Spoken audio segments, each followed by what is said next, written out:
దేశీయంగా తయారవుతున్న డ్రోన్లకు సంబంధించిన కాంట్రాక్ట్ ను కేంద్రం రద్దు చేయడం చర్చనీయాంశంగా మారింది.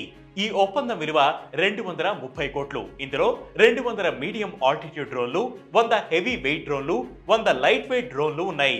మరి ఇంతకీ ఈ డ్రోన్ల కాంట్రాక్ట్ ను కేంద్రం అకస్మాత్తుగా ఎందుకు రద్దు చేసినట్టు ఈ వీడియోలో తెలుసుకుందాం. తూర్పు లదాఖ్ పరిధిలో 3488 కిలోమీటర్ల పరిధిలో ఉన్న వాస్తవాధీన రేఖ వెంబడి మోహరించడానికి 400 డ్రోన్లను కొనుగోలు చేయాలని భారత సైన్యం నిర్ణయించింది. సైన్యానికి డ్రోన్ల సరఫరా చేయడానికి పలు కంపెనీలు ముందుకొచ్చాయి. చెన్నై కేంద్రంగా ఉన్న కంపెనీకి ఈ కాంట్రాక్ట్ దక్కింది. 2003లో దీనికి సంబంధించిన ఒప్పందం కుదిరింది. గత ఏడాది ఆగస్టులో నియంత్రణ రేఖ దగ్గర ఏర్పాటు చేసిన డ్రోన్ పాకిస్తాన్ ఆక్రమిత కాశ్మీర్లోకి దూసుకెళ్లడం కలకలం రేపింది. అప్పటి వరకు అలాంటి డ్రోన్లను 180 వరకు ఆర్మీ ఉపయోగిస్తున్న ఈ తరహా సాంకేతిక లోపం ఎదురు కావడం అదే మొదటిసారి. సైన్యం కోసం రూపొందిస్తున్న డ్రోన్లలో కొన్ని భారతీయ కంపెనీలు చైనా విడిభాగాలను, ఎలక్ట్రానిక్స్ ను ఉపయోగిస్తున్నాయి.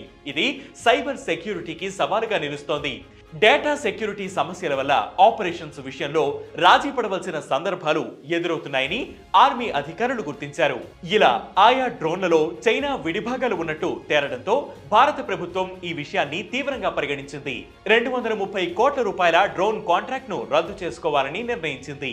అయితే చైనీస్ పరికరాలను డ్రోన్లలో వినియోగిస్తున్న విషయాన్ని సంబంధిత కంపెనీ తోసిపుచ్చడం గమనార్హం.